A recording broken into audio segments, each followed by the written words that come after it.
छत्रपती होते म्हणून आम्ही आहोत. छत्रपतींनी आम्हाला आत्माभिमान दिला, आत्मतेज दिलं. छत्रपती शिवाजी महाराजांनी आम्हाला समतेचा संदेश दिला. 18 पगड जातींना एकत्रित करून ज्या स्वराज्याची त्यांनी स्थापना केली त्या स्वराज्यातून एकतेचा संदेश त्यांनी आम्हाला दिला. राज्यकारभार कसा चालवला पाहिजे हे छत्रपती शिवाजी महाराजांनी आम्हाला शिकवलं. वनसंवर्धन, जलसंवर्धन कसं केलं पाहिजे हे महाराजांनी आम्हाला शिकवलं. कर प्रणाली कशी असली पाहिजे हे महाराजांनी आम्हाला शिकवलं. यासोबत सुरक्षा कशी ठेवली पाहिजे, समुद्री सुरक्षा कशी ठेवली पाहिजे हे महाराजांनी आम्हाला शिकवलं. आणि या सगळ्या आज्ञावलींचं पालन करत असताना पहिल्यांदा मराठी भाषेला राजभाषेचा दर्जा हा छत्रपती शिवाजी महाराजांनी दिला आणि फारसी भाषेचे शब्द वगळून सगळ्या आज्ञावली मराठी भाषेत करण्याचं काम छत्रपती शिवाजी महाराजांनी आम्हाला दिलं. आणि म्हणून हे आत्मतेज आणि आत्मभान घेऊन छत्रपती शिवाजी महाराजांचे मावळे म्हणूनच आम्ही या ठिकाणी राज्यकारभार करतो. नाही, याचं कारण त्यांचे वेगळे कार्यक्रम होते. ते माझ्यासोबत पुण्यापर्यंत आले आणि त्यानंतर आपापल्या कार्यक्रमाला गेले. मुख्यमंत्री सध्या छावा सिनेमाचा फार जोर दिसतोय. मागणी होते की हा सिनेमा टॅक्स फ्री करावा. राज्य सरकार त्या बाबतीत काही विचार करेल का? मला अतिशय आनंद एका गोष्टीचा आहे की छत्रपती संभाजी महाराज ज्यांचं शौर्य, ज्यांची वीरता आणि ज्यांची विद्वत्ता ही प्रचंड होती, पण इतिहासाने त्यांच्यावर मोठा अन्याय केला.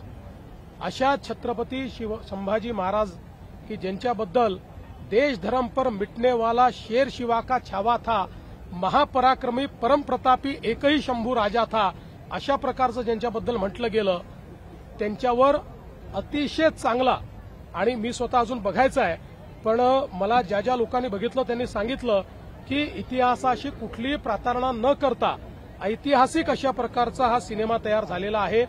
त्याबद्दल पहिल्यांदा मी सिनेमाचे निर्माते, सिनेमाचे निर्देशक आणि त्यातले प्रमुख ज्यांनी रोल केला ते विकी कौशल यांचं मनापासून अभिनंदन करतो.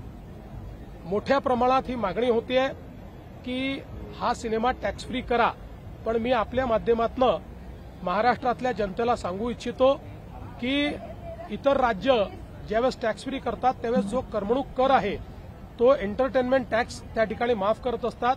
महाराष्ट्राने 2017 सालीच निर्णय घेतला आणि महाराष्ट्रामध्ये करमणूक कर हा आपण नेहमीकरता रद्द केलेला आहे. त्यामुळे आपल्याकडे करमणूक कर नाही आणि म्हणून अशा प्रकारची माफी देण्याकरता तो करच आपल्याकडे नाहीये.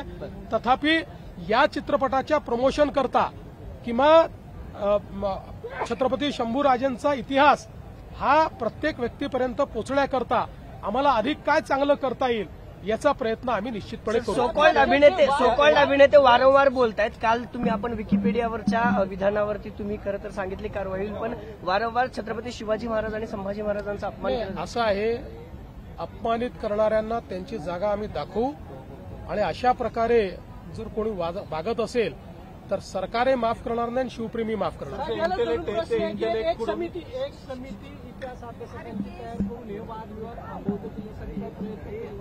बघा, असं आहे, मी एक तुम्हाला सांगतो, वादविवाद तेव्हाच संपू शकतात ज्यावेळी त्याला राजकीय किनार नसेल. ज्याला राजकीय किनार असते ते वादविवाद कधीच संपू शकत नाहीत. तथापि मला असं वाटतं की यापूर्वी देखील आपण अनेक समित्या तयार केल्या आहेत, त्यांनी काही रिकमेंडेशन दिले आहेत, त्याच्यावर सरकारने निर्णय देखील घेतले आहेत.